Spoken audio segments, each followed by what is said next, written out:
Sud Matin, le journal. Madame, Monsieur, bonjour. À la une de l'actualité de ce Sud Matin, Tivaouane ferme ses marchés pour lutter contre la propagation du nouveau coronavirus Covid-19. Avec un cas positif issu de la transmission communautaire, les autorités municipales de la ville sainte veulent stopper l'hémorragie. Et puis le préfet de Dakar met en garde sur le respect de la distanciation sociale dans la lutte contre le coronavirus. Alioune Badara Samb rappelle que des sanctions sont prévues en cas de non-respect et de non-application de cette mesure barrière. Et puis dans ce Sud Matin, nous vous ferons découvrir l'univers des volontaires de la Croix-Rouge, des hommes et des femmes qui sont en première ligne dans la lutte contre la Covid-19. Et puis sur l'international, la pandémie de nouveau coronavirus a fait à ce jour plus de 200 000 morts et infecté plus de 2 898 000 personnes. Les États-Unis sont de loin le pays le plus touché en nombre de cas et en nombre de morts. Hassan Choun est à la technique. Bienvenue à toutes et à tous. D'abord, nous démarrons les informations par cette découverte macabre. À Matam, le corps sans vie d'un garçon âgé de 9 ans a été retrouvé hier dans une forêt située non loin du village de Ourou Mamadou. De sources sécuritaires, cet enfant était perdu de vue depuis mercredi dernier, une information de l'agence de presse sénégalaise.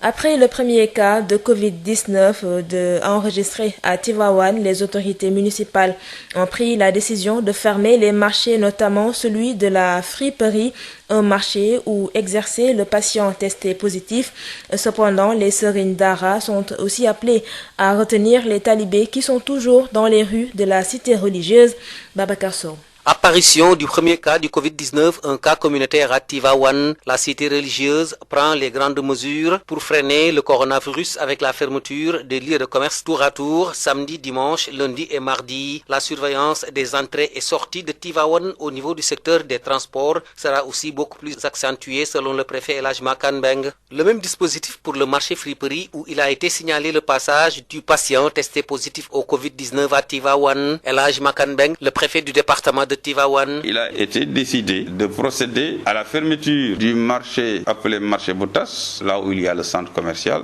durant ce week-end, le samedi et le dimanche, donc au fin de procéder au nettoiement, mais également à sa désinfection. Le marché de Kermata, marché Boubès, il sera fermé le lundi et le mardi pour le même objectif, fermer les marchés de friperie. Et je dois dire qu'il a été signalé le passage de la personne qui avait été testée positive. Ce dispositif est déjà donc mis en branle. Nous sommes en train de recenser et de suivre, n'est-ce pas, de faire des prélèvements pour ces cas contacts. L'autre mesure qui a été prise, le renforcement des mesures concernant le transport sur les axes menant vers Tivaouane et menant vers Thiès. El Hadj Makan Beng, le préfet du département de Tivaouane, n'a pas manqué d'aborder la situation des talibés qui sont encore dans les rues malgré la décision de confinement. Une occasion d'appeler les Serigne Dara soit à les garder ou bien à les libérer. Dans tous les deux cas, avec l'accompagnement de l'État. El Hadj Makan Beng.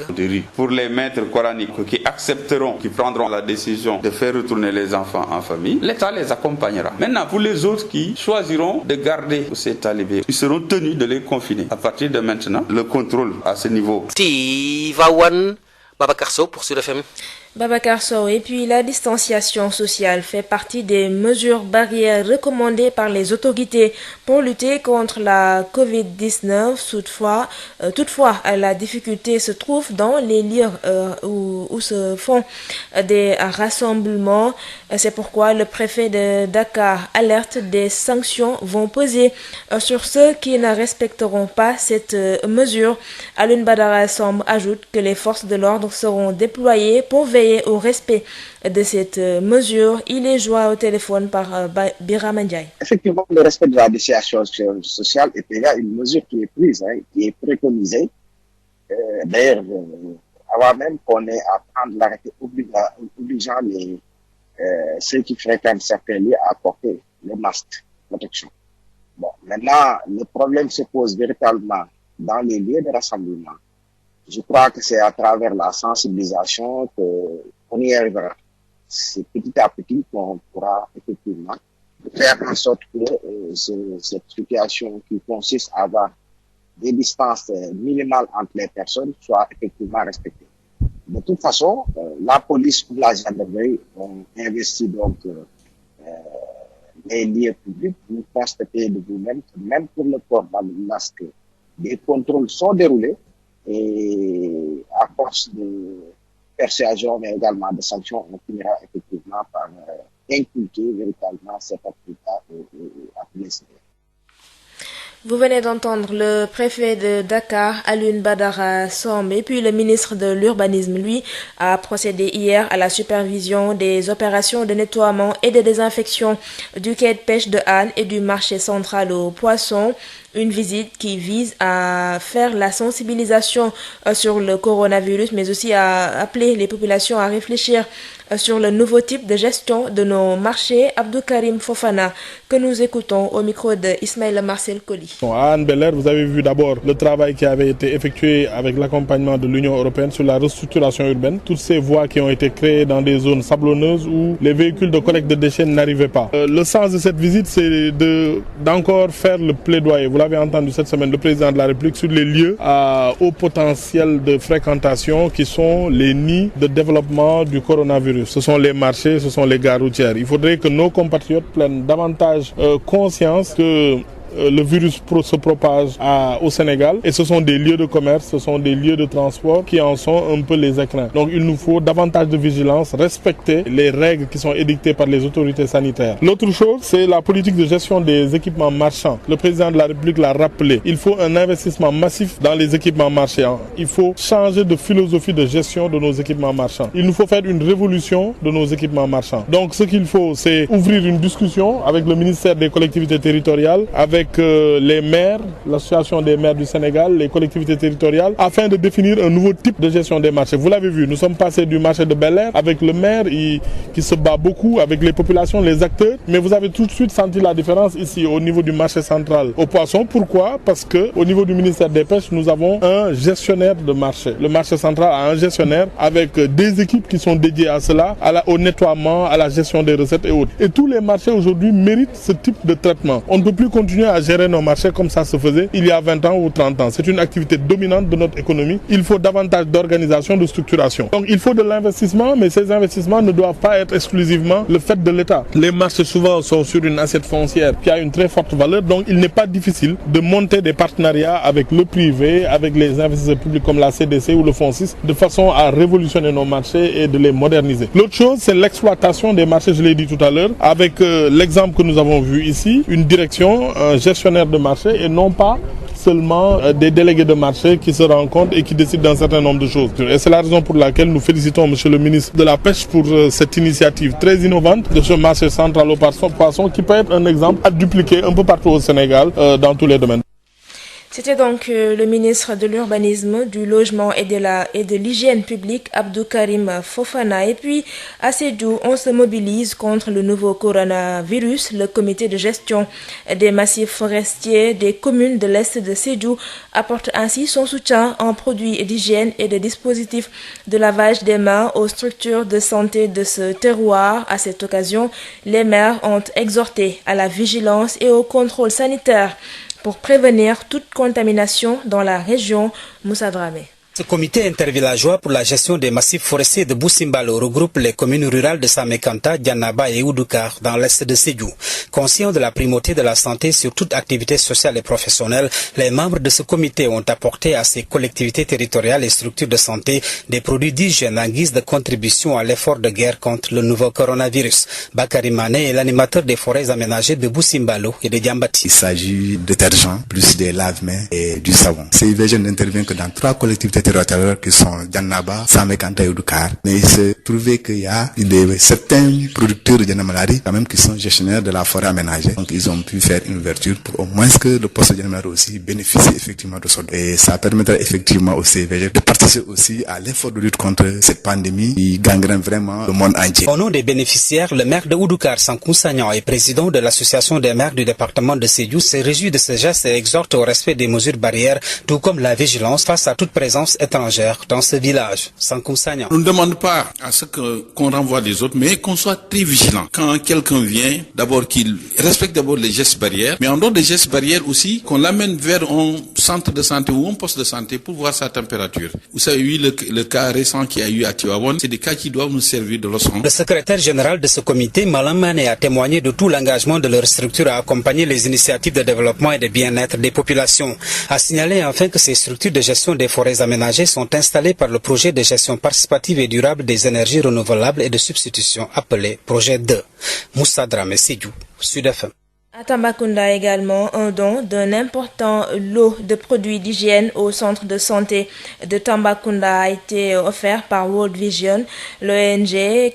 compte se battre pour la protection des enfants talibés, le renforcement de capacités des personnels techniques et communautaires du district de Tambacounda, ainsi qu'une vaste campagne de sensibilisation pour barrer la route au Covid-19 sont prévues. Boubacar Tamba. World Vision a offert au centre de santé de Tambacounda un important lot de produits d'hygiène et l'organisation compte s'appuyer sur l'administration locale pour le confinement des enfants talibés. Joseph Diédou est le chef du bureau de World Vision à Tambacounda. Alors, je pense que j'en ai discuté avec le médecin tout à l'heure. La dernière fois, on en a parlé aussi avec le préfet du département. Vous savez, comme je l'ai dit, nous sommes une organisation, un organe d'appui. On ne peut que être derrière les autorités qu'ils sont pour pouvoir voir ce qu'il faut en réalité faire. Donc, mais je pense que c'est pas tombé dans les oreilles de sourds. Le médecin-chef étant ici, va certainement en parler au niveau du comité technique et nous verrons ensemble qu'est-ce qu'il y a lieu de faire. Le médecin-chef du district de Tambacounda de magnifier l'appui constant de World Vision, Dr Tidjane Kadiaga. D'abord, permettez-moi de remercier World Vision, qui est un partenaire du district sanitaire de Tambacounda, qui nous appuie dans nos programmes de santé depuis donc belle lurette. Il n'y a que donc un don par rapport à un matériel qui apparaît, mais c'est un appui donc qui est très conséquent, parce que c'est un appui qui concerne d'autres volets également. Ils nous ont également appuyé dans le renforcement de capacités, aussi bien pour le personnel donc de santé, le personnel technique, mais aussi bien pour le personnel communautaire. L'autre aspect également, ils nous appuient dans la communication, dans la sensibilisation de la population. La région de Tambacounda compte 38 cas testés positifs au Covid-19. Il y a eu 2 guéris et l'on attend ce vendredi les résultats des prélèvements. Boubacar Tambacounda, Sud-Afrique. Boubacar Tamba. Et puis sur l'international, la pandémie de nouveau coronavirus a fait 203 043 morts et infecté 2 898 703 personnes. Les États-Unis arrivent en tête des pays les plus touchés avec 939 249 cas, dont 53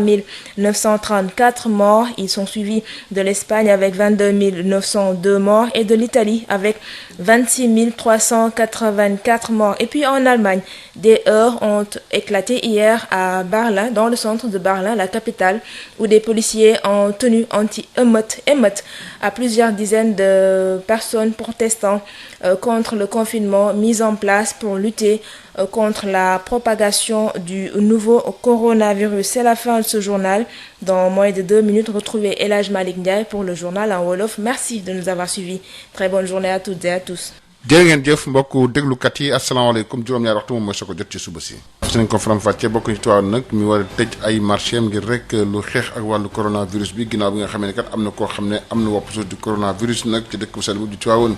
préfet bu Ndakaar nag di artu ñi nga xam ne nag duñ sàmmoon teg li yoon wax tamit ay takk masque distanciation sociale bi di fàttali kat ki ko deful nag yoon mën naa dal sa kaw na ñëw yéen tamit ci li nga xam ne rek moom moo jëm ci wàllu volontaire yi ca Croix Rouge ak tamit jigéenu góor yi nga xam ne def seen kéemtalaay kàttan di xeex ak wopp si di coronavirus ak tamit tollu ay wopp si ci bitim réew Assane Thioune moo nekk ci wàllu xarala. El Hadj Malick Ndiaye. ginnaaw bi nga xamee ne kat am na koo xam ne am na wopp si di coronavirus nag nekk ab cas communautaire ñu ngànk nag diwaan bi ci Tivaouane autorité municipale nag jël nañ ay matuwaay bokk nañ nag tëj marché yi su ko defee rek daal ko gën a defaraat ba mu gën a yemb waaye nag ñuy jàpp ne sëriñ daara tamit oo nañ leen ngir rek ñu téye seen ay talibé bañ ñu génn ci mbedd mi di yalwaan dañ ci ànd ak kii di Babacar Sow. ginnaaw ba nga xamee ni nemmeeku nañu cas bu njëkk ci Covid-19 ci Tivaouane di cas communautaire dëkk bu sell bi taxaw na tembekat ngir jëflanteeg feebar bi ba tax sax mboole seen bërëbu jaayikaay yi dañ leen fas yéene tëj samedi dimanche altine ak talaata waaye itam saytu dugg beeg génn bi ci diwaanu Tivaouane daañu ko def ci wàllu dem beeg dikk bi suñu sukkandikoo ci préfet bu Tivaouane El Hadj Makan Mbeng li ni mel itam nemmeeku nañ ko ci bërëb bu ñuy jaay fëgg jaay foofee nga xam ni nee nañu daal kii ñu testé positif coronavirus jaar na fa ki ñooñam El Hadj Makan Mbeng préfet bu département bu Tivaouane. ñaari marché yëpp ñu tëj ko dañ ko tëj samedi dimanche pare service d'hygiène ñëw pompé ko traité ko muy marché bu njëkk bi beneen marché bi muy marché bu bees ba nekk Kër Matar altine ak talaata bi ci topp ñu tëj ko nettoyé ko ba pare daal di koy pulvériser marché fëgg jaay yooyu moom dañ ko tëj ki yoroon kaaba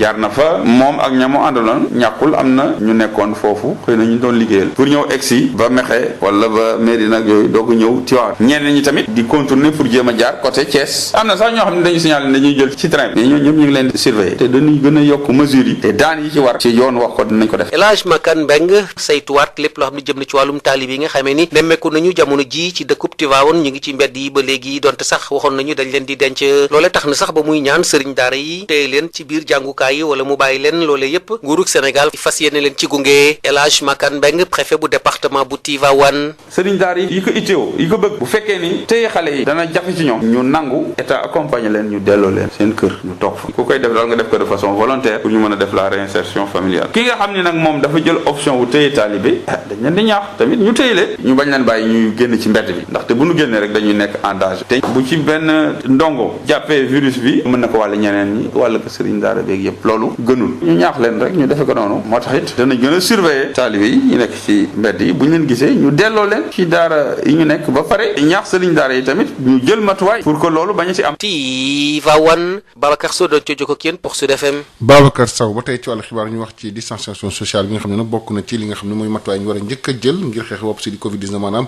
sori nag daan rek ngay waxal lu toll ci mètre loolu nag dañ jël ay matuwaay ko sàmmoon taw yor na daal sa kaw kàddu yi ko rotal moom moo nekk préfet bu Ndakaaru Alioune Badara Samb lay wuyoo ñu déglu ko ci micro Birama Ndiaye. effectivement nit ñuy dandante Sénégalais nag moo tàmm ay lëkkaloo mais dandante boobu jarul ñu yaakaar ni ñu deful la parce que depuis que ñu commencé xeex bi ci wàllu corona bi yaakaar naa loolu bokkoon na ci première mesure yi nga xam ni jëloon nañ ko mooy wax nit ñi déjà ñu tere nuyoo parce que nit ki boo koy nuyoo da nga koy jigee donc comme loolu ñoo ngi koy appliquer depuis lors li ca des nag mooy sanction maanaam topp ci xam nga dëkk bi koy rendre obligatoire ñu sol masque donc boobu ba léegi police ak gendarmerie di ngeen gis ci marché bi effectivement loolu ñoo ngi koy surveiller maintenant la ca des nag mooy Sénégalais yi ñoo ngi wax jàppale ci comportement yi de tous les jours parce que loolu du wàllu marché kese mais même fi ñuy nekk ci bureau yi ak ci lieu yëpp yaakaar naa daandante bi effectivement day loo xam ni c'est indispensable parce que boo daande bi je crois que wàllante bi dana xaw a jafe kon daal ñoo ngi ciy dox lu ñu man comme ni ko ce conseil waxee nag au niveau des marchés je crois que maire yaa ngi waxtaan di am ay consensus fort pour pouvoir lépp loo xam du activité essentielle alors ñu arrêté ko en attendant que mbir mi mën ko continuer. ba tey ci wàllu xibaar dañuy wax ak tamit li nga xam moo ministre bi Nicolas Diouf bi nga xam ne nag mu doon saytu démb nag superviser di xool lépp lu jëm nag ci opération nettoiement lu ñu def ci quai de pêche bu Hann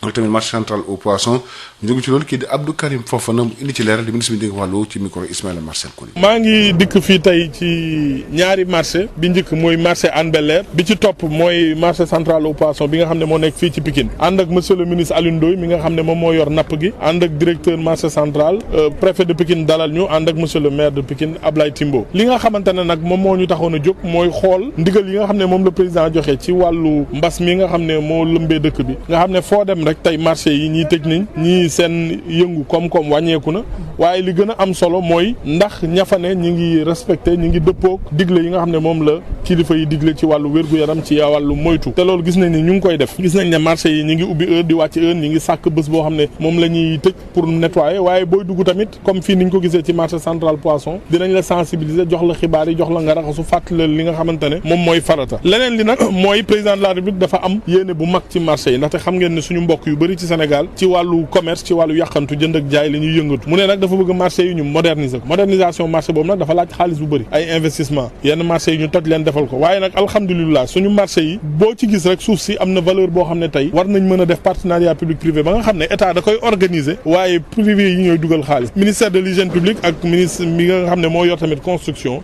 président dénkoon ñu programme de réhabilitation des marchés ba ñu tàmbali ci yu bëri ñu ngi xalaat di defar benn modèle économique business model boo xamante ne moom la ñuy mën a jël ngir mën a defar marché yi di xalaat tamit benn guide de gestion des marchés ndaxte marché boo ko tabaxee def ci alal bi ci war da nga ko war a sàmm da nga ko war a di ubbi heure di tëj heure am bés boo xamante ne da nga koy sàkk ngir nettoyer ak defar am équipe yoo xam ne ñii ñooy yor recettes yi ñii ñooy yor juuti yi ñii ñooy yor nettoyer beeg yooyu foofu lañ bëgg a jëmee Sénégal loolu mooy yéene président ñu wàcc waxtaan ak ministère des collectivités territoriales association des maires monsieur les maires ak ñi nga xamante ne ñoom ñoo yor liggéey bu ko defee suñu marché yi gën a mën a yees ñu gën ko mën a defar ba bu ëllëg bu amee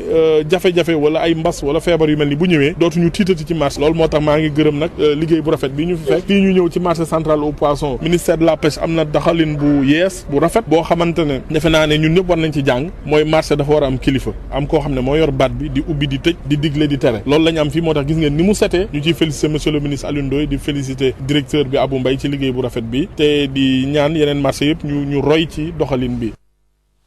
ñu wax ci mobilisation communautaire bi def ngir xeex ak wopp si coronavirus comité de gestion des massifs forestiers bu Sédhiou nag mu ngi taxaw indi ndimbalam ngir xeex ak wopp si coronavirus bokk na ci nag dañuy raxas ay loxo ay saabu ak tamit jox ko li nga xam ne mooy bërëb fajukaay yi dañ ci ànd ak kii di Moussa Dramé. mbootaay bii la ñu duppee comité intervillageois de gestion massif forestier yu nekk ci Boussimbalo nemmeeku ci commune rurale Samekanta Janaba ak Oudoukar féetew ci penku diwaanu Sédhiou dañoo taxaw tem fas yéene bokk ci lépp loo xam ne si dafa jëmee ci xeex mi la ñu jagleel mbas mi la di Covid 19 ci loole nee ñu it wér-gu-yaram moo war a jiitu ci lépp tax na tey jii ñuy soobu ci li ni mel dañ ci teewlu leeral kii di Bakary Mané nekk animateur forêt aménagée yi nekk ci Boussimbalo ak jàmbati don la bu nga xamante ne saabu la eau de javel ak ay lave-mains bu ñuy liggéey ci forêt aménagée bi ñetti collectivité territoriale mooy Janaba Oudoukar ak Samekanta waaye boo gisee ñoom tam ñu dem ba ci boole ci Jann Malaari parce que am na ñi nga xamante ne waa Jann Malaari waaye ñoom dañuy liggéey tamit ci biir àll bi moo tax ñoom nag ñu ne il faut que Jann Malaari bokk muy ñeenti collectivité territoriale mais bu ñu jëlee matériel don yi dañ koy yóbbu ci seen poste de santé yi kon dañoo bëgg a bokk effectivement ci xeex jàngoro bi buy coronavirus bi nga xamante ne fu ñu nekk nii daf ñu ité trop dañuy aar àll bi waaye ki nga xamante ne day dem ci àll bi il faut que mu am wér-gu-yaram boo amul wér-gu-yaram doo mën a dem àll. ci turu mbootaayu maire yu nekk ci département Sédhiou Sankou Sagna nekk maire Oudoukar àdduna di raftul li ni mel waaye tamit soññ na mboolem ñuy yeewoo ci fànn boobu lay képp ku ci gis gan gën ci yokk seetu bu ci war. feebar bi amul tànk amul loxo mais day dox donc nit ñi ñoo koy boot ñi ñoo koy yóbbu mais nañu continuer aussi ñun tam ñu aar suñu bopp fagaru moo gën faju donc loolu bu ñu ko defee vraiment yàlla dinañu musal. nekk noonu it Malam Mané nekk secrétaire général comité boobu lay dalal na xel ci seen i taxawaay fas yéene xeetali askan wi saa su nekk ñi fàttali leen rek mbootaay yi lay di yëngu ci wàllu àll bi comité intervillageois yi ñi leen ci jàppale di leen ci tàggat ñoo di projet bi la ñu duppee projet de gestion participative et durable des énergies renouvelables de substitution ñu gën xam ci projet 2 ki doon jokkoo ak yéen Sédhiou Moussa Dramé pour Sud FM. Moussa Dramé ñu wax ci ba tey ay ndimbal yoo xam jox nañ ko nag ñi nga xam ne rek mooy nekk centre de santé bu Tambacounda loolu nag World Vision moo leen ko dox ONG bi nag bëgg-bëgg moom mooy dugal loxoom baax ci wopp xeex gi ñu xeex wopp si di coronavirus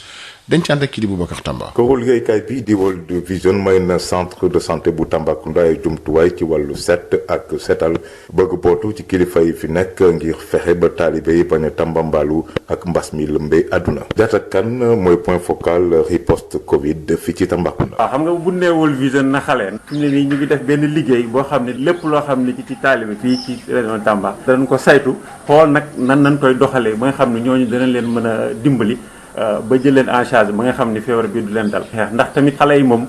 surtout taalibe ñooñu foog ñu aar leen ci feebar bi ndax dañoo nekk ñoo xam ni ñu gën a exposé si population bi lañ bokk. seen taxawaay ci wàllu wér-gu-yaram kii di médecin chef bu district bu Tambacounda fësal na ko te it di ko rafetlu docteur Tidiane Gadiaga. damay gërëm d'abord waa World Vision bi nga xam ne ñoom ay partenaire district sanitaire Tambacounda la bi nga xam ne ñu ngi ñuy jàppale ci suñu programme de santé ci at yi yëpp weesu mais tey jii bi pandémie à coronavirus bi amee ci dëkk bi ñoom seeni intervention yëpp dañ ko orienté waat ci jàppale district bi pour que ñu xeex ak coronavirus. boo leen seetloo presque appui matériel rek moom moo feeñ mais am na yeneen appui yu am solo yoo xam ne ñoom yamuñu ci rek lu ci mel ne renforcement de capacité maanaam tey jii jàngalaat ak orienté waat personnel de santé bi ci nan la ñuy jëlee en charge les cas de coronavirus nan la ñuy également prévenir lu jëm ci wàllum coronavirus mais également dañuy jàppale ci jëm ci wàllum sensibilisation ak surveillance également de la maladie au niveau de l'ensemble des postes de santé donc duñu def lu dul gërëm leen. fii ñu toll nii diwaanu Tambacounda mu ngi fanweeri nit ak juróom-ñett ya amee jàngoroy coronavirus ñaar yi wër nañu ñuy xaarandi yeneen résultat Boubacar Tamba doon cee jokkoo fii ci Tambacounda rajo Sud Afrique. Boubacar Tamba ñu Moussa Thiam moo ñu xamal rek ñi di nekk ci waa Croix-Rouge yi nga xam ne nag daanaka ku ñàkk sa bakkan te nag jóge ci Covid 19 ñoom ñoo lay jébbal sa borom ñoo tamit ñi ñu confiné berleen ñoom tam ñoo topp jox leen ay lekk li naan ñooñu nag nekk ay volontaire Croix-Rouge duggal seen loxo bu baax a baax ci xeex ak wopp si di coronavirus seen nataal ak kii di elal ci Moussa Thiam. bu nekkoon ci jamonoy guerre da nga leen di fekk ñu nekk ci diggante ay fetal di jàppale ñi nga xam ni dañ leen a blessé waaye ci jamonoy Covid 19 bi volontaire Croix-Rouge yi nag ñoomee ñoo ngi wane seen bopp tamit ci xeex bi nga xam ni amal nañ ko ci gannaaw ba ñu taxawee di amal ay premier secours ci ñi nga xam ni daanaka dañoo jàpp ni dañ leen a testé positif wala sax ñi nga xam ne ay cas contact lañu te ñu leen téye ci yenn bërëb yi lu weesoo nag action sensibilisation yu ñuy amal Bakary Sonko mooy secrétaire général bu Croix-Rouge sénégalaise. bu dee Croix-Rouge dina jàpp ci sensibilisation bi beneen bi tamit dinañu jàppale ci distribution des kii demee ni alcool gel yeeg affaire yooyu noonu ñu ngi jàppale mairie mais ñun tamit yu ñu am ñu ngi koy jéem a distribuer askan wi voilà beneen bi muy ñuy def liggéey bu am solo. ci ña nga xam ni que ni dañuy xaw a njort ni xëy na am nañu mbir mi muy ñuy wax les personnes contact voilà ñooñu te nekk ci site waa Croix-Rouge ñoom ñoo leen di accompagner. ci bërëb yi nga xam ni fa la ñuy fajee ñi feebar volontaire Croix-Rouge yi nag daanaka am nañ fa ay ndaw ñu yor wàllu cet gi ak sax ay infirmiers yoo xam ni indi nañ leen pour ñu jàppale personnel santé bi fa nekk. xam nga Croix-Rouge am nañ lépp certes fa ñu gën a xamee mooy fa nga wax ci les premiers secours ak ci la sécurité alimentaire mais Croix-Rouge comme c'est des volontaires yi nga xam dañu ñëw engagé wu donc boo xoolee ba ci biir ñëpp a ngi fa présentement ci maladie bi sax am nañu ay médecins yoo xam ne que ni c'est des médecins volontaires am nañu ay infirmiers yoo xam ne c'est des infirmiers volontaires am nañu tamit également ay hygiénistes les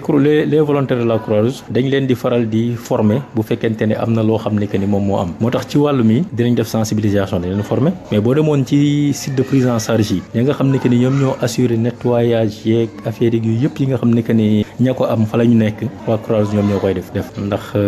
dinañ leen baleel fa ñu nekk dinañ leen doxal seeni commission ba pare dinañ leen distribuer seeni añ ak yu yëpp.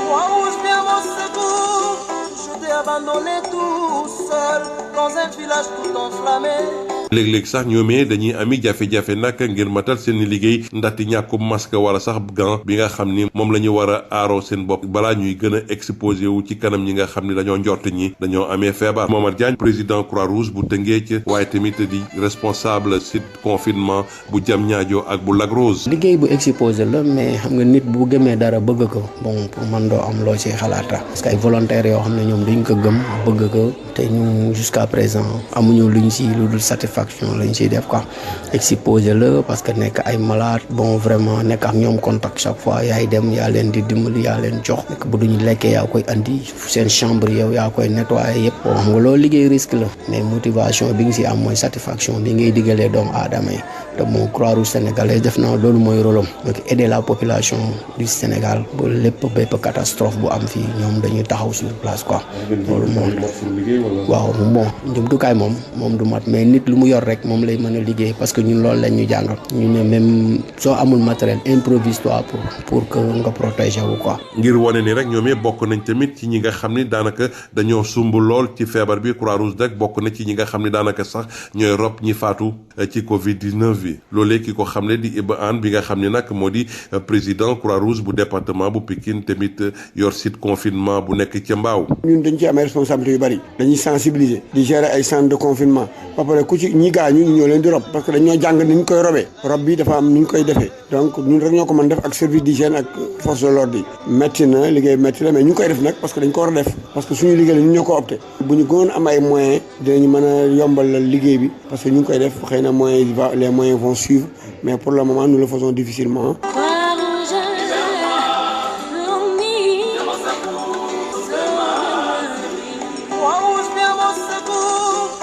ñàkkub budget nag pour ay volontaire am ba tax ni Croix-Rouge nag di sàkku daal kilifa yi ñu jàppale leen ci ñi nga xam ne ñoo di seen éléments yi nga xam ni ñoo ngi nekk ci site de confinement yi te ñu teendi leen fa ab diir. Mbao centre de traitement bu Mbao léegi ñii di assurer hygiène bi nag ñëpp c'est des volontaires de la Croix-Rouge boo demee ci site de confinement yi nga xam ni que ni fa la ñuy xoolee ña nga xam ni que ni xëy na xaw nañu yortu si ñoom en attendant ñuy xam lan moo leen ban feebar moo leen dal waa Croix-Rouge ñoom ñoo fa nekk ñoom ñoo assurer lépp donc je crois que fii dañ bu ñu xoolee rek war nañu gën a bàyyi xel ci waa Croix-Rouge ki leen gën a fulaal gën leen mën a jàppale parce que waa Croix-Rouge bu fu ñuy waxee yow nii amuñu budget boo xam ne que ni seen volontaire pour seen volontaire lañ donc li éléments yi def lépp engagement la bi nga xam ne que ni ñoom ñoo ko jëlal seen bopp ak accompagnement yi nga xam ne que ni xëy na waa comité national ñu ngi ci góorgóorlu mais tamit également xëy na yenn partenaires yooyu di profité ci autorité di leen wax ni foog ñu gestuwaat jàppale waat leen bu baax parce que risque la bi nga xam ne que ñu ngi koy jël mais lépp rek pour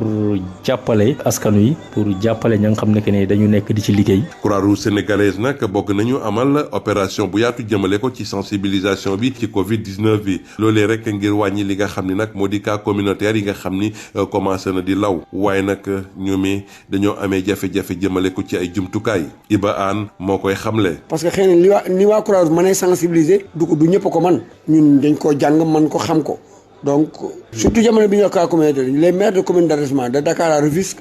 vraiment war nañoo jéem a jàppale Croix-Rouge bu mu jéem leen a jàppale ci askan wi ñu wax ak ñoom te fan yi dinañ wàcc ci marché yi wàcc ci bërëb yi nga xam ni nit ñi dañ fay xaw a dajaloo pour wax leen ni nan la ñuy def ba moytu feebar bi. Croix-Rouge sénégalaise bëgg nañoo daal duggal seen loxo bu baax a baax ci li nga xam ni moo di xeex lii di jàngoro bi di Covid-19 ci biir Sénégal waaye tamit ci àddina bi yëpp El Hadj Moussa Thiam mënoon joti xibaar yi fii ci banlieue dakaroise pour rajo Sud FM. El Hadj Malick Ndiaye. simila ak juróom-ñaar moo toftalu ci 7h ci suba si fi la nga mën ci wàllu xibaar ne ci Assane Thioune ci wàllu xaral la gi ci kàddu gi El Hadj Malick Ndiaye 7h30 aji Fatou Bari naa fa incha allah war juróom-ñett jotee lay doon jàngeen jëf. Aji Fatou Bari. Madame, Monsieur, bonjour. Découverte macabre à Matam. Le corps sans vie d'un enfant âgé de 9 ans a été retrouvé hier dans une forêt située non loin du village de Ourou Mamadou. De sources sécuritaires, le jeune garçon était perdu de vue depuis mercredi dernier. Une information relayée par l'agence de presse sénégalaise.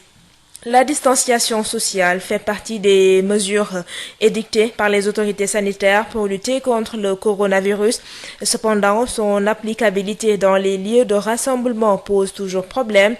C'est pourquoi le préfet de Dakar avertit des sanctions vont peser sur ceux qui ne respecteront pas cette mesure. Alioune Badara Samb ajoute que les forces de l'ordre seront déployées pour veiller au respect de cette mesure. Il s'en explique au micro de Birama Ndiaye. Effectivement, le respect de la distanciation sociale est déjà une mesure qui est prise, qui est préconisée.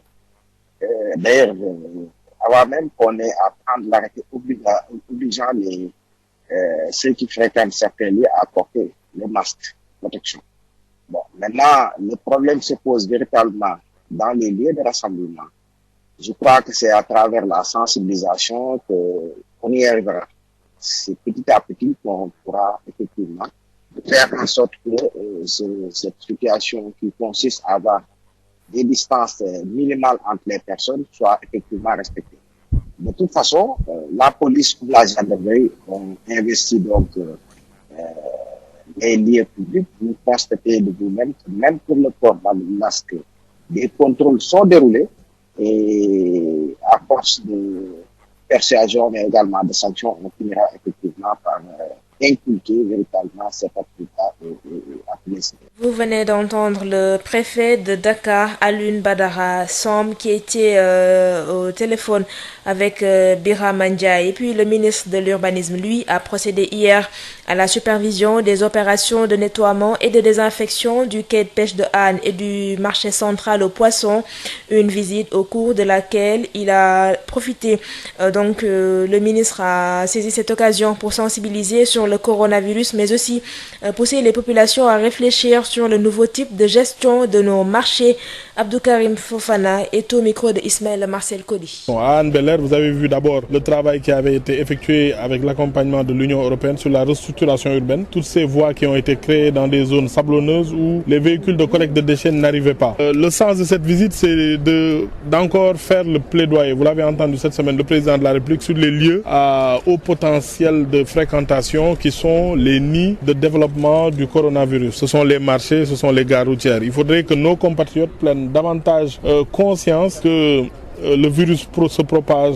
au Sénégal et ce sont des lieux de commerce, ce sont des lieux de transport qui en sont un peu les écrins. Donc il nous faut davantage de vigilance, respecter les règles qui sont édictées par les autorités sanitaires. L'autre chose, c'est la politique de gestion des équipements marchands. Le président de la République l'a rappelé. Il faut un investissement massif dans les équipements marchands. Il faut changer de philosophie de gestion de nos équipements marchands. Il nous faut faire une révolution de nos équipements marchands. Donc ce qu'il faut, c'est ouvrir une discussion avec le ministère des collectivités territoriales, avec les maires, l'association des maires du Sénégal, les collectivités territoriales, afin de définir un nouveau type de gestion des marchés. Vous l'avez vu, nous sommes passés du marché de Bel-Air avec le maire qui se bat beaucoup avec les populations, les acteurs, mais vous avez tout de suite senti la différence ici au niveau du marché central aux poissons. Pourquoi? Parce que au niveau du ministère des Pêches, nous avons un gestionnaire de marché. Le marché central a un gestionnaire avec des équipes qui sont dédiées à cela, au nettoiement, à la gestion des recettes et autres. Et tous les marchés aujourd'hui méritent ce type de traitement. On ne peut plus continuer à gérer nos marchés comme ça se faisait il y a 20 ans ou 30 ans. C'est une activité dominante de notre économie. Il faut davantage d'organisation, de structuration. Donc il faut de l'investissement, mais ces investissements ne doivent pas être exclusivement le fait de l'État. Les marchés souvent sont sur une assiette foncière qui a une très forte valeur, donc il n'est pas difficile de monter des partenariats avec le privé, avec les investisseurs publics comme la CDC ou le FONSIS, de façon à révolutionner nos marchés et de les moderniser. L'autre chose, c'est l'exploitation des marchés, je l'ai dit tout à l'heure, avec l'exemple que nous avons vu ici, une direction,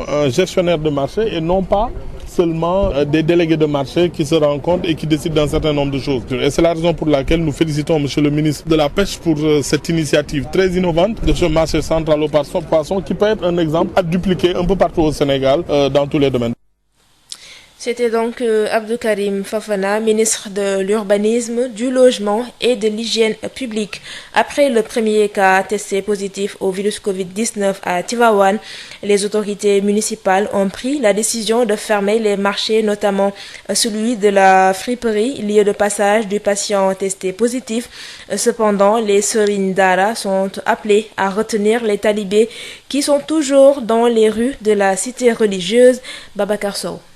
Apparition du premier cas du Covid-19, un cas communautaire à Tivaouane. La cité religieuse prend les grandes mesures pour freiner le coronavirus avec la fermeture des lieux de commerce tour à tour, samedi, dimanche, lundi et mardi. La surveillance des entrées et sorties de Tivaouane au niveau du secteur des transports sera aussi beaucoup plus accentuée selon le préfet El Hadj Makan Mbeng. Le même dispositif pour le marché friperie où il a été signalé le passage du patient testé positif au Covid-19 à Tivaouane. El Hadj Makan Mbeng, le préfet du département de Tivaouane. Il a été décidé de procéder à la fermeture du marché appelé marché Boutas, là où il y a le centre commercial, durant ce week-end, le samedi et le dimanche, donc au fin de procéder au nettoiement, mais également à sa désinfection. Le marché de Kermata, marché Boubès, il sera fermé le lundi et le mardi pour le même objectif, fermer les marchés de friperie. Et je dois dire qu'il a été signalé le passage de la personne qui avait été testée positive. Ce dispositif est déjà donc mis en branle. Nous sommes en train de recenser et de suivre, n'est-ce pas, de faire des prélèvements pour ces cas contacts. L'autre mesure qui a été prise, le renforcement des mesures concernant le transport sur les axes menant vers Tivaouane et menant vers Thiès. El Hadj Makan Mbeng, le préfet du département de Tivaouane, n'a pas manqué d'aborder la situation des talibés qui sont encore dans les rues malgré la décision de confinement. Une occasion d'appeler les Serigne Dara soit à les garder ou bien à les libérer. Dans tous les deux cas, avec l'accompagnement de l'État. El Hadj Makan Mbeng. Pour les maîtres coraniques qui accepteront, qui prendront la décision de faire retourner les enfants en famille, l'État les accompagnera. Maintenant, pour les autres qui choisiront de garder ces talibés, ils seront tenus de les confiner. À partir de maintenant, le contrôle à ce niveau. Tivaouane, Babacar Sow pour Sud FM.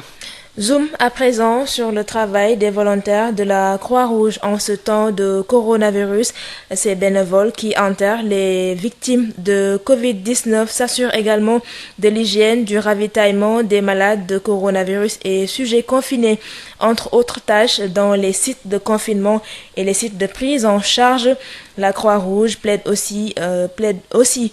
pour la prise en charge des volontaires dans les sites et en appui des collectivités pour mener à bien leurs actions de sensibilisation. El Hadj Moussa Thiam nous plonge dans l'univers de ces volontaires de la Croix-Rouge dans la lutte contre le virus Covid-19. Si c'était en temps de guerre, il serait entre deux feux pour secourir des blessés. Et dans ce contexte de Covid-19, les volontaires de la Croix-Rouge s'affirment encore dans la riposte sur les premiers secours avec des personnes testées positives du Covid et des cas contacts au-delà de la sensibilisation. Bakary Sonko, secrétaire général de la Croix-Rouge sénégalaise. Nous sommes humanitaires, mais également nous sommes des techniciens de premier secours. Dans un premier temps,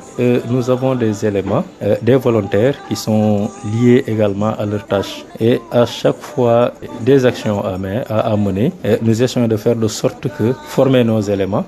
pour les adapter à une situation. Il nous faut faire face à cette épidémie. La Croix-Rouge a pris les devants. Dans les sites de prise en charge, les volontaires hygiénistes et des infirmiers sont en appui pour le dispositif sanitaire, confie toujours le secrétaire général de la Croix-Rouge. Nos éléments qui sont dans les sites de prise en charge, nous avons des hygiénistes qui travaillent en parfaite collaboration avec les services d'hygiène pour assurer l'hygiène au niveau des sites. Nous avons également des infirmiers qui sont sur les sites également et qui renforcent également le dispositif sanitaire de la santé.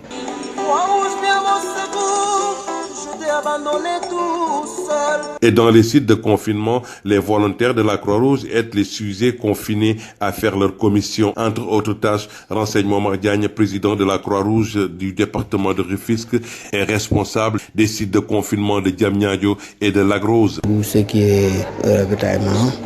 dans les hôtels qui se trouvent là-bas et tout ce qui sont besoin, c'est les volontaires de la Croix-Rouge qui sont en charge. Si c'était au niveau de Diamniadio, ils sont en contact avec les médecins qui sont là-bas pour le suivi de traitement et tout ça. Mais des fois, ils font face au manque criard de gants et même de masques, ce qui les expose face à ces personnes supposées être des porteurs de virus. Mais malheureusement, il y a un problème, le problème de manque de moyens, de masques, de gants. Il y a un problème de manque de matériel, de masques, de gants et de tout ça au niveau de... Mais le médecin chef régional de Dakar et le président du comité régional de Dakar ont fait tout pour que les volontaires qui sont là-bas soient dans une... Faisant partie des acteurs de première ligne, les volontaires de la Croix-Rouge participent également à l'enterrement des personnes mortes du Covid-19, a indiqué Iba Anne, président de la Croix-Rouge du département de Pikine et responsable du site de confinement de Mbao. Nous gérons aussi des centres de confinement pour les personnes malades et ensuite nous participons à l'enterrement des personnes décédées. Voilà le rôle qui est assigné à la Croix-Rouge. Difficilement maintenant nous le faisons avec tout ce que cela entraîne comme manque de moyens, etc., etc. N'ayant pas de budget pour ses volontaires dans les sites de confinement, la Croix-Rouge plaide pour une prise en charge de ces éléments. Bakary Sonko, secrétaire général de la Croix-Rouge, région de Dakar. C'est le risque, c'est un risque. Parce que, vous savez, les éléments de la Croix-Rouge ne sont pas des professionnels. Comme par exemple, si on prend l'exemple des services d'hygiène ou bien des médecins qui sont payés pour ça. C'est des éléments qui sont engagés pour venir appuyer les services de santé. Raison pour laquelle ils méritent également d'être suivis, méritent également d'être accompagnés. Je crois que c'est important. Et c'est l'occasion également de lancer un plaidoirie à l'encontre des autorités, à l'encontre également des services de santé, d'appuyer nos éléments qui sont sur le terrain. Parce que la Croix-Rouge n'a pas de budget pour ses volontaires. Je crois que donc là, c'est important de les appuyer parce qu'ils font un excellent travail au niveau des sites. Et c'est des éléments qui sont tellement engagés de sorte qu'ils assument tout. La Croix-Rouge sénégalaise souhaite lancer une vaste opération de sensibilisation pour réduire les cas de contamination communautaire, mais bute sur les moyens, a indiqué Iba Anne. La semaine prochaine, nous allons descendre dans tous les lieux de public de Pikine, Rufisque, Dakar, pour sensibiliser encore les gens au port du masque, à se laver les mains, à respecter la distanciation. Je pense que si nous le faisons, nous allons réduire la pandémie dans nos départements. Moi, je parle en tant que Pikinois. Le maire est en train de faire un effort, mais il faut encore qu'il redouble l'effort, surtout les maires de communes d'arrondissement, pour le volet sensibilisation. Si on ne sensibilise pas les gens, les cas de transmission communautaire risquent de faire jaser. Donc voilà pourquoi nous demandons aux autorités locales de Pikine, de Rufisque, de Dakar, d'aider les membres de la Croix-Rouge à les aider à mieux sensibiliser, puisque eux étant formés pour ça. L'organisation humanitaire Croix-Rouge veut jouer pleinement son rôle dans la riposte au Covid-19 ici dans le Sénégal et partout dans le monde. Banlieue dakaroise, El Hadj Moussa Thiam, Radio Sud FM. El Hadj Moussa Thiam qui nous faisait ainsi découvrir le quotidien des volontaires de la Croix-Rouge en cette période de lutte contre le nouveau coronavirus Covid-19. Retenez qu'à la date d'hier, samedi 25 avril 2020, le Sénégal avait enregistré 614 cas déclarés positifs au nouveau coronavirus Covid-19, dont 276 guéris, 7 décédés, 1 évacué et 330 sous traitement. À 7h, passé de 44 minutes, on passe à la rétrospective des faits marquants de la semaine, signée Khady Sène. Bienvenue dans cette rétrospective des faits saillants de l'actualité de la semaine sur Sud FM, Sen Radio. Cette semaine, le Sénégal a atteint le record de contamination au Covid-19 avec plus de 200 nouveaux cas. Le nombre de décès est passé de 4 à 7, dont 3 enregistrés cette semaine. Notre pays a franchi ce samedi le cap des 600 cas positifs au coronavirus. La maladie continue de se propager dans le pays avec de nouvelles zones qui sont touchées avec plusieurs cas issus de la transmission communautaire. Le point avec le Dr Aloyse Diouf, directeur de cabinet du ministère de la Santé. Sur 703 tests réalisés, 69 sont revenus positifs. Il s'agit de 63 contacts suivis par nos services, 6 cas issus de la transmission communautaire, dont 1 à Colobane, 1 à Mbao, 1 aux Parcelles Assainies, 1 à Niayes Thioker, 1 à Mbacké et 1 à Nioro. 14 patients hospitalisés ont été contrôlés négatifs et déclarés guéris. Aucun cas grave n'est à signaler dans nos structures de réanimation. L'état de santé des autres patients est stable. À ce jour, 614 cas ont été déclarés positifs, dont 276 guéris, 7 décédés, 1 évacué et donc 330 sous traitement. Face à l'évolution de la maladie, le ministère de l'Intérieur a imposé le port obligatoire du masque pendant la période de l'état d'urgence sur l'étendue du territoire. L'instauration du port obligatoire du masque est prescrite dans les services publics et privés, les commerces et les transports sous peine de sanctions, a indiqué un arrêté du ministère de l'Intérieur. Louga a enregistré son premier décès du Covid-19 ce mardi à l'hôpital Amadou Sakhir Mbaye. Il s'agit d'un marabout âgé de 74 ans. Son décès a suscité beaucoup d'interrogations. Lamine Gueye Samane. Louga s'est réveillé avec son premier cas de décès lié au coronavirus. L'homme âgé de 74 ans a rendu l'âme à l'hôpital régional Amadou Sakhir Mbaye hier vers 17h30. Il s'agit d'un cas contact,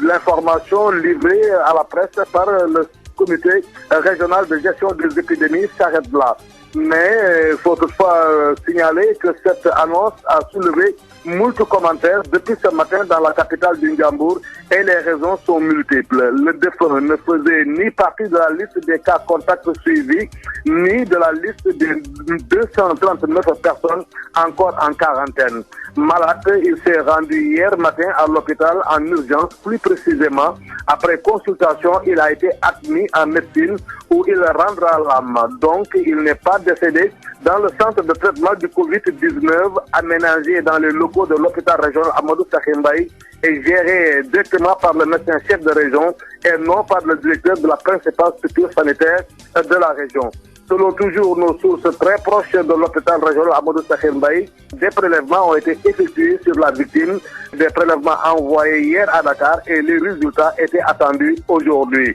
Maintenant, s'agit-il réellement d'un cas contact suivi? Était-il un cas contact qui a échappé au comité régional de gestion des épidémies ou d'un cas issu de la transmission communautaire? Pourquoi le corps de cette personne décédée du Covid-19 est à la morgue de l'hôpital? autant de questions que les populations se posent depuis l'annonce de la nouvelle. Le même jour à Ziguinchor, le ressortissant français de Cap Skirring a rechuté. Il a été testé positif. Plus de détails avec Ben Michel Kanfoudi. Sur les 32 prélèvements effectués par les autorités sanitaires de la région de Ziguinchor, un seul cas est revenu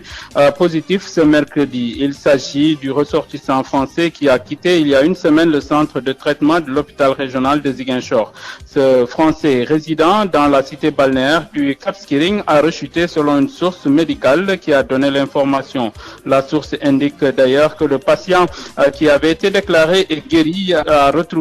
l'unité de traitement du centre hospitalier régional de Ziguinchor. Sa femme de ménage est actuellement mise en quarantaine pour éviter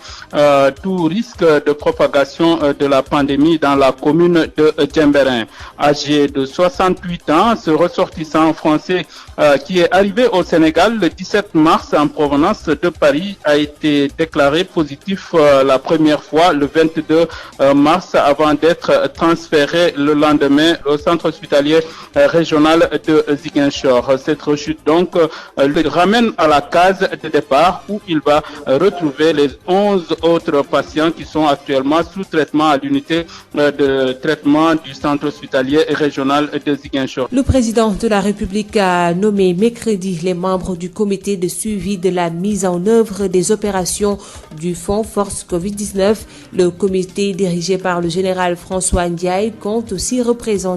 des ministères, 3 membres de l'Assemblée nationale, un député de la majorité, un de l'opposition et un pour les non-inscrits, 2 hauts conseillers des collectivités territoriales, 2 membres du Conseil économique, social et environnemental, 2 membres des associations d'élus territoriaux, 6 représentants des partis politiques, 3 représentants de la société civile, 2 membres du secteur privé, 2 représentants syndicaux et 2 représentants des associations des consommateurs font aussi partie du comité. Le président de la République, Macky Sall, a créé par décret le comité de suivi de la mise en œuvre des opérations du Fonds de riposte et de solidarité contre les effets du Covid-19.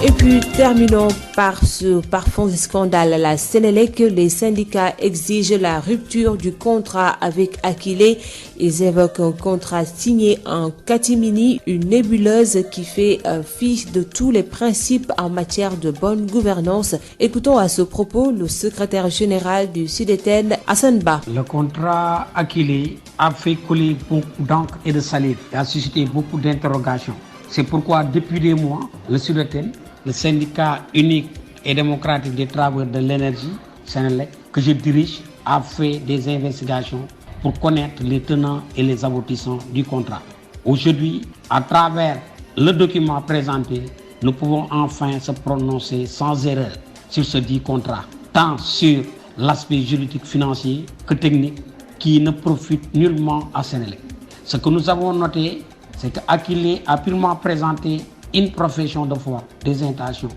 qu'une étude concrète pour permettre de mettre en œuvre son programme. L'État, dans son programme du plan Sénégal émergent, a amélioré considérablement la situation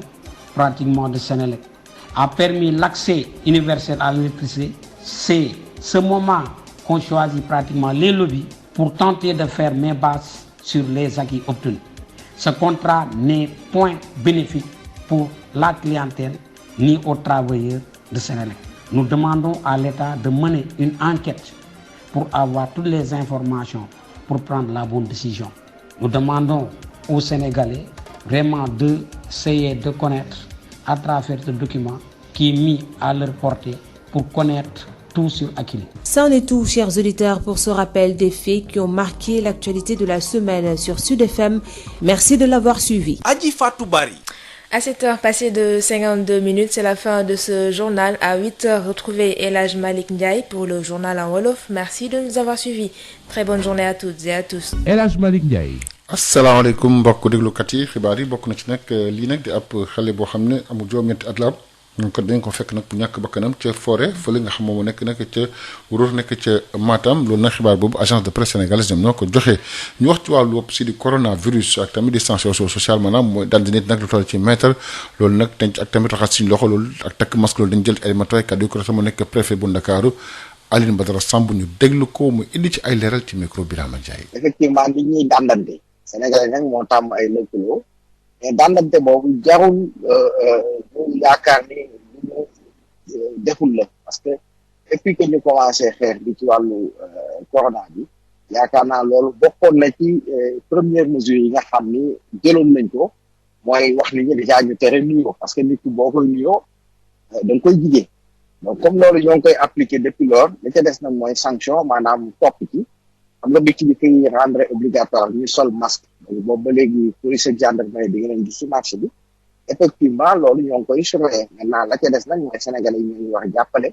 ci comportement yi de tous les jours parce que loolu du wàllu marché kese mais même fi ñuy nekk ci bureau yi ak ci lieu yëpp yaakaar naa daandante bi effectivement day loo xam ni c'est indispensable parce que boo daande bi je crois que wàllante bi dana xaw a jafe kon daal ñoo ngi ciy dox li ñu man comme ni ko ce conseil waxee nag au niveau des marchés je crois que maire yaa ngi waxtaan di am ay consensus fort pour pouvoir lépp loo xam du activité essentielle alors ñu arrêté ko en attendant que mbir mi ñu mën ko continuer. joo tey ci wàllu xibaar yi ak ministre bi ñu dénk wàllu urbanisme ak tamit démb na mun a amal lu jëm ci toppatoo wàllu marché yi ak tamit marché au poisson wa tamit ak quai de pêche bi nekk fële ca marché quai de pêche ba nekk nag ca Hann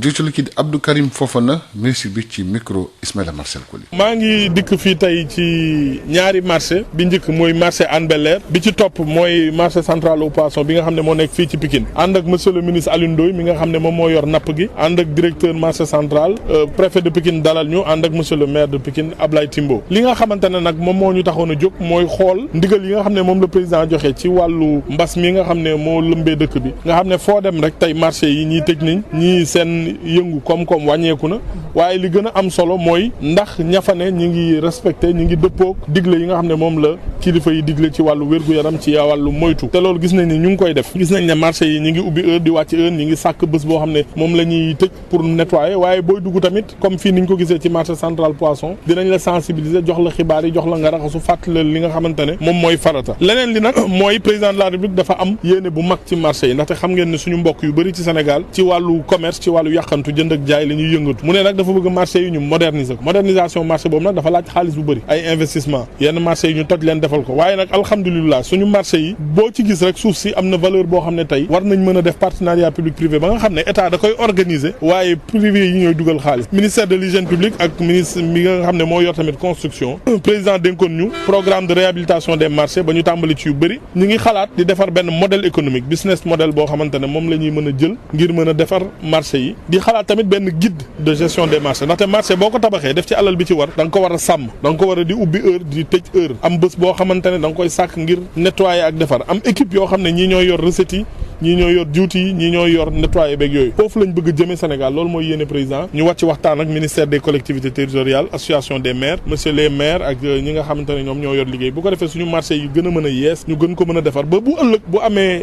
jafe-jafe wala ay mbas wala feebar yu mel ni bu ñëwee dootuñu tiitati ci marché loolu moo tax maa ngi gërëm nag liggéey bu rafet bi ñu fi fekk fii ñu ñëw ci marché central au poisson ministère de la pêche am na doxalin bu yees bu rafet boo xamante ne defe naa ne ñun ñëpp war nañ ci jàng mooy marché dafa war a am kilifa am koo xam ne moo yor baat bi di ubbi di tëj di digle di tere loolu la ñu am fii moo tax gis ngeen ni mu setee ñu ciy féliciter monsieur le ministre Alioune Ndoye di féliciter directeur bi Abou Mbaye ci liggéey bu rafet bi te di ñaan yeneen marché yëpp ñu roy ci doxalin bi. ginnaaw nag ba amee cas coronavirus ca Tivaouane te cas communautaire autorité yi nekk ko dëkk boobu nag def seen kéemtalaay kàttan bokk na ci nag lii jëm ci defaraat marché yeeg tëj ko ay tamit raxasaat ko waaye tamit wax sëriñ daara yi ñu tee ndongo yi dañ ci ànd ak kii di Babacar Sow. ginnaaw ba nga xamee ni nemmeeku nañu cas bu njëkk ci Covid 19 ci Tivaouane di cas communautaire dëkk bu sell bi taxaw na tembekat ngir jëflanteeg feebar bi ba tax sax mboole seen bërëbu jaayikaay yi dañ leen fas yéene tëj samedi dimanche altine ak talaata waaye itam saytu dugg beeg génn bi ci diwaanu Tivaouane daañu ko def ci wàllu dem beeg dikk bi suñu sukkandikoo ci préfet bu Tivaouane El Hadj Makan Mbeng li ni mel itam nemmeeku nañ ko ci bërëb bu ñuy jaay fëgg jaay foofee nga xam ni nee nañu daal kii ñu testé positif coronavirus jaar na fàkki ñooñam El Hadj Makan Mbeng préfet bu département bu Tivaouane Tivaouane. ñaari marché yëpp ñu tëj ko dañ ko tëj samedi dimanche pare service d'hygiène ñëw pompé ko traité ko muy marché bu njëkk bi beneen marché bi muy marché bu bees ba nekk Kër Matar altine ak talaata bi ci topp ñu tëj ko nettoyé ko ba pare daal di koy pulvériser marché fukki jaay yooyu moom dañ ko tëj ki yoroon kaaba jaar na fa moom ak ñamu àndaloon ñàkkul am na ñu nekkoon foofu xëy na ñu doon liggéeyal pour ñëw egsi ba Mexe wala ba Médina ak yooyu doo ko ñëw Tivaouane ñeneen ñi tamit di contourner pour jéem a jaar côté Thiès am na sax ñoo xam ne dañu signalé dañuy jël ci train bi mais ñoo ñëpp ñu ngi leen di surveiller te dañuy gën a yokk mesures yi te daan yi ci war ci yoon wax ko dinañ ko def. El Hadj Makan Mbeng saytuwaat lépp loo xam ne jëm na ci wàllum taalib yi nga xamee ni nemmeeku nañu jamono ji ci dëkkub Tivaouane ñu ngi ci mbedd yi ba léegi donte sax waxoon nañu dañ leen di denc loole tax na sax ba muy ñaan sëriñ daara yi téye leen ci biir jàngukaay yi wala mu bàyyi leen loole yépp nguurug Sénégal fas yéene leen ci gunge. El Hadj Makan Mbeng préfet bu département bu Tivaouane. sëriñ daara yi ko itteewoo yi ko bëgg bu fekkee ni téye xale yi dana jafe ci ñoom ñu nangu état accompagner leen ñu delloo leen seen kër ñu toog fa ku koy def daal nga def ko de façon volontaire pour ñu mën a def la réinsertion familiale ki nga xam ne nag moom dafa jël option wu téye taalibe dañ leen di ñaax tamit ñu téye leen ñu bañ leen bàyyi ñuy génn ci mbedd bi ndaxte bu ñu génnee rek dañuy nekk en danger te bu ci benn ndongo jàppee virus bi mën na ko wàll ñeneen ñi wala ko sëriñ daara beeg yëpp loolu gënul ñu ñaax leen rek ñu defe ko noonu moo tax it danañ gën a surveiller taalibe yi ñu nekk ci mbedd yi bu ñu leen gisee ñu delloo leen ci daara yi ñu nekk ba pare ñaax sëriñ daara yi tamit ñu jël matuwaay pour que loolu bañ a ci am. Tivaouane Babacar Sow doon ci jokko ak yéen pour Sud FM. ñu ñëw yéen ci gëstu bu jagleel ko ñi nga xam ne ñooy liggéey ci wàllu croix rouge di nag fës lool ci xeex bi ak coronavirus bi ñoom nag ñooy suul ci seen bakkan root waaye tamit ñooy toppatoo cet gi ñooy dimbale tamit ñi nga xam ne dañ leen confiné ber leen te njort nañu am wopp si di coronavirus seen nataal ak El Hadji Moussa Thiam.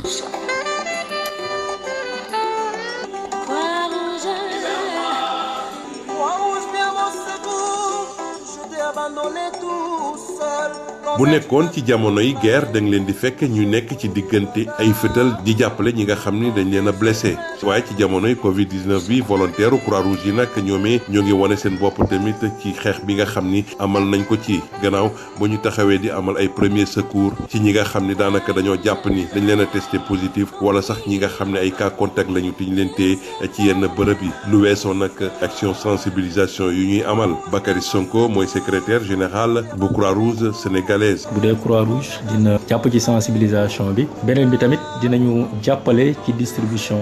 des kii demee ni alcool gel yeeg affaire yooyu noonu ñu ngi jàppale mairie yi mais ñun tamit yu ñu am ñu ngi koy jéem a distribuer askan wi voilà beneen bi muy ñuy def liggéey bu am solo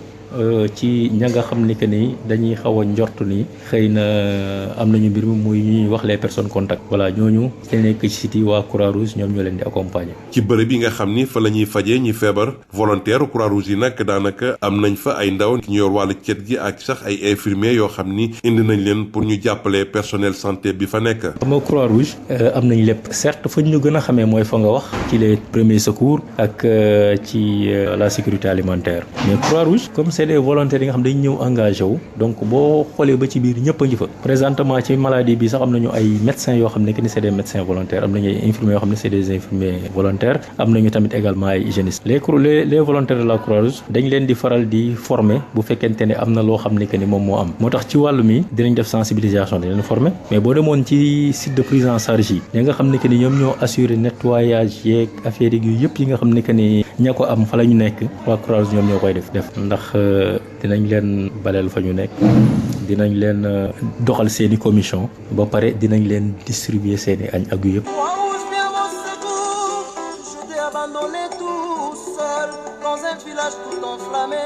léeg-léeg sax ñoomee dañuy ami jafe-jafe nag ngir matal seen liggéey ndaxte ñàkkum masque wala sax gant bi nga xam ni moom la ñu war a aaroo seen bopp balaa ñuy gën a exposé wu ci kanam ñi nga xam ni dañoo njort ñi dañoo amee feebar. Momar Diagne président Croix-Rouge bu Tëngéej waaye tamit di responsable site confinement bu Diamniadio ak bu Lac Rose. liggéey bu exposé la mais xam nga nit bu gëmee dara bëgg ko bon pour man doo am loo ci xalaata parce que ay volontaires yoo xam ne ñoom dañ ko gëm bëgg ko te ñu jusqu'à présent amuñu luñ ci lu dul satisfaction lañ ciy def quoi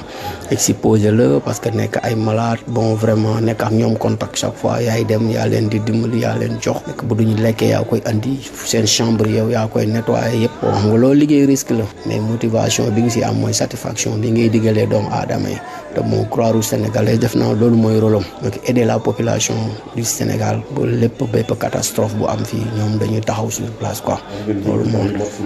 waaw bon jumtukaay moom du mat mais nit lu mu yor rek moom lay mën a liggéey parce que ñun loolu lañ ñu jàngal ñu ne même soo amul matériel improvise-toi pour que nga protéger wu quoi. ngir wane ni rek ñoom bokk nañ tamit ci ñi nga xam ni daanaka dañoo sumb lool ci feebar bi Croix-Rouge nag bokk na ci ñi nga xam ni daanaka sax ñooy rob ñi faatu ci Covid-19 bi loolee ki ko xam ne di Iba Anne bi nga xam ne nag moo di président Croix-Rouge bu département bu Pikine tamit yor site confinement bu nekk ca Mbao. ñun dañ ci am ay responsabilités yu bari dañuy sensibiliser di gérer ay centre de confinement ba pare ku ci ñi gaañu ñoo leen di rob parce que dañoo jàng ni ñu koy robee rob bi dafa am ni ñu koy defee donc ñun rek ñoo ko mën def ak service d'hygiène ak force de l'ordre yi métti na liggéey métti la mais ñu ngi koy def nag parce que dañ ko war a def parce que suñu liggéey la ñun ñoo ko opté bu ñu gënoon am ay moyens dinañu mën a yombal liggéey bi parce que ñu ngi koy def xëy na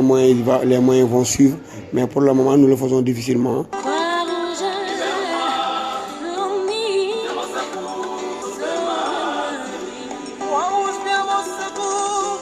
ñàkkub budget nag pour ay volontaire am ba tax ni Croix-Rouge nag di sàkku daal kilifa yi ñu jàppale leen ci ñi nga xam ne ñoo di seen éléments yi nga xam ni ñoo ngi nekk ci site de confinement yi te ñu téendi leen fa ab diir. Mbao centre de traitement bu Mbao léegi ñii di assurer hygiène bi nag ñëpp c'est des volontaires de la Croix-Rouge boo demee ci site de confinement yi nga xam ni que ni fa la ñuy xoolee ña nga xam ni que ni xëy na xaw nañu yortu si ñoom en attendant ñuy xam lan moo leen ban feebar moo leen dal waa Croix-Rouge ñoom ñoo fa nekk ñoom ñoo assurer lépp donc je crois que fii nit ñi bu ñu xoolee rek war nañu gën a bàyyi xel ci waa Croix-Rouge leen gën a fulaal gën leen mën a jàppale parce que waa Croix-Rouge bu fu ñuy waxee yow nii amuñu budget boo xam ne que nii seen volontaire pour seen volontaire lañ donc li éléments yi def lépp engagement la bi nga xam ne que ni ñoom ñoo ko jëlal seen bopp ak accompagnement yi nga xam ne que ni xëy na waa comité national ñu ngi ci góorgóorlu mais tamit également xëy na yenn partenaires yooyu di profité ci autorité leen wax ni foog ñu gestuwaat jàppale waat leen bu baax parce que risque la bi nga xam ne que ñu ngi koy jël mais lépp rek pour jàppale askan wi pour jàppale ña nga xam ne que ni dañu nekk di ci liggéey. Croix-Rouge sénégalaise nag bokk nañu amal opération bu yaatu jëmale ko ci sensibilisation bi ci Covid-19 bi loolee rek ngir wàññi li nga xam ni nag moo di cas communautaire yi nga xam ni commencé na di law waaye nag ñoomee dañoo amee jafe-jafe jëmale ko ci ay jumtukaay Iba Anne moo koy xamle. parce que xëy na ni waa Croix-Rouge mënee sensibiliser du ñëpp ko man ñun dañ koo jàng man ko xam ko donc surtout jamono bi ñu cas communautaire les maires de commune d'arrondissement de Dakar à Rufisque vraiment war nañoo jéem a jàppale Croix-Rouge bu mu jéem leen a jàppale ci askan wi ñu wax ak ñoom te fan yi dinañ wàcc ci marché yi wàcc ci bërëb yi nga xam ni nit ñi dañ fay xaw a dajaloo pour wax leen ni nan la ñuy def ba moytu feebar bi. Croix-Rouge sénégalaise bëgg nañoo daal duggal seen loxo bu baax a baax ci li nga xam ni moo di xeex lii di jàngoro bi di Covid-19 ci biir Sénégal waaye tamit ci àddina bi yëpp.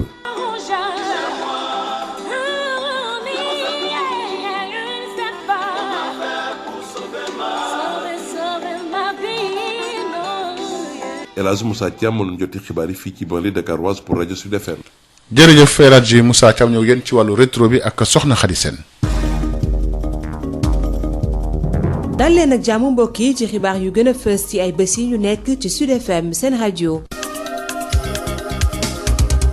feebar bi nag law bu baax a baax ci ay bés yi ñaar téeméeri cas yu bees lañu rek daal di wàññi ñuy si faatu tamit daal di yokku jóge ci ñeent ba juróom-ñaar fi mu nekk ni nag Sénégal ñu am feebar bi weesu na juróom-benn téeméeri nit feebar bi di wéy di law daal di laal nag ay dëkk yu bees transmission communautaire yi di gën a yokku maanaam ñi nga xamante ni dañoo am feebar bi te xamuñu fu ñu leen ko wàllee ñu ànd ceeg docteur Aloyse Diouf. ci samedi. ñaar fukki fan ak juróom-ñett ci weeru avril bi ministère de la santé et de l'action sociale jot na résultat examen virologique yi may waaj a lim ci juróom-ñaari téeméer ak ñetti test yi ñu def juróom benn fukk ak juróom-ñeent ñoo ci positif maanaam juróom benn fukk ak ñetti cas contact juróom benn cas yoo xam ne ci transmission communautaire bi la ñu jóge benn ci Colobane benn ci Mbao benn ci Parcelles Assainies benn ci Niayes Thioker benn ci Mbacké ak benn ci Nioro ci malade yi ñu hospitalisé fukk ak ñeent wër nañu ci dinañu génn ci waxtu yi ci kanam ci suñu structure yi nga xam ne foofu la ñuy def malade yi nekk réanimation benn cas grave amul ci structure yooyu yeneen malade yi nga xam ne ñu ngi leen hospitalisé ñu ngi am tan ci bésu tey dalee ko bés bu njëkk bi Sénégal amee benn cas wàññi nañu juróom benn téeméer ak fukk ak ñeenti cas ñaar téeméer ak juróom-ñaar fukk ak juróom benn wër nañu ci juróom-ñaar ñàkk ci seen bakken kenn ki ñu évacué ko ci dëkkam mu des ci suñu structure yi ñu leen di faj 300 ak fanweeri malade yoo xam ne ñu ngi leen hospitalisé. feebar bi di am doole ci réew mi ba tax na nguur gi daal di rek génne décret ne fi mu nekk nii nag ñëpp ñoo war a sol li nga xamante ni mooy masque ci diirub état d'urgence bi. képp koo xamante ne nag yaa ngi dem ci service public yi wala privé ci marché yeeg woto yi dangaa war a sol sa masque boo ko deful nag yoon dina dal sa kaw di ab arrêté boo xamante ne ministre de l'intérieur moo ko daal di signé. ci talaata gi Louga am koo xamante ne da cee ñàkk bakkanam ci feebar bi lee ci hôpital Amadou Sakhir Mbaye ab sëriñ la nag bu toll ci juróom-ñaar fukki at ak ñeent faatoom gi nag bëri na ay laaj foofee ca Louga la mi ngi saamaan lañ ci àndal. Louga dafa yeewu tey ji ak cas bu njëkk bi nga xam ni faatu na si jëm si wàllu coronavirus mu nekkoon góor gi xam ne toll na si juróom-ñaar fukki at ak ñeent moom naka démb bi juróomi waxtu jotee ba tegal fanweeri simili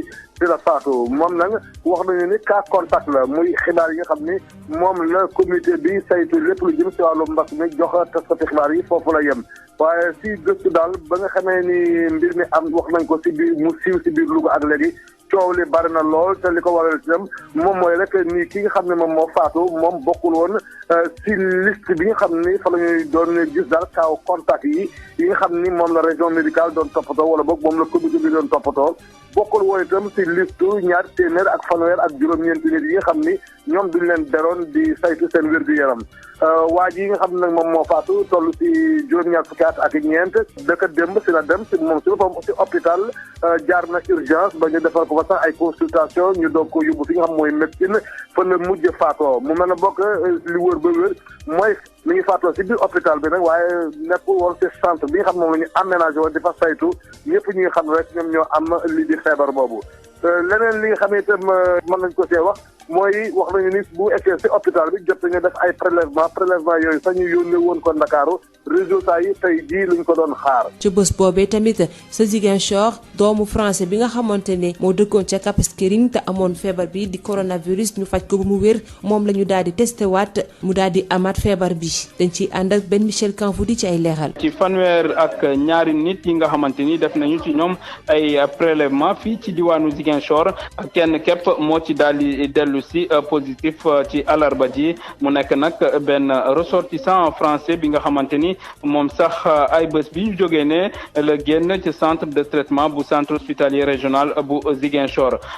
nasaraan soosi nga xamante ni mu ngi dëkkee ci cité balnéaire bu Cap Skirring moom nag dafa mujj rechuté bu nu sukkandikoo ci benn source médicale source boobu la sax di ñu xamle ni patient boobu nga xam ni waroon na dina dellu ci waat foofu ci centre de traitement bu centre hospitalier régional bu Ziguinchor soxna si nga xamante ni moom moo koy jàppale ci wàllum liggéey kër waa maanaam femme de ménage am nag dañ ko mujjee ber ngir moytu bépp risque propagation jàngoro jooju ñu wooye coronavirus ci commune bu Diembéring nekk ci département bu Oussouye nasaraan suuf si nga xam ni toll na ci juróom benn fukki at ak juróom-ñett nag moom mu ngi yegg si fii ci Sénégal ci weeru mars bu mu amee fukki fan ak juróom-ñaar mu jóge nag ca Paris ay fan rek lañ ci teg ñu daal di ko testé positif balaa tax ñu koy yóbbu ca centre de traitement boobu nekk ca hôpital régional bu Ziguinchor rechute boobu nga xam ne nag patient boobu am na ko nag daf koy delloowaat ci centre de traitement boobu nga xamante ni jóge na fa yàggul moom nag mu dem fekki foofu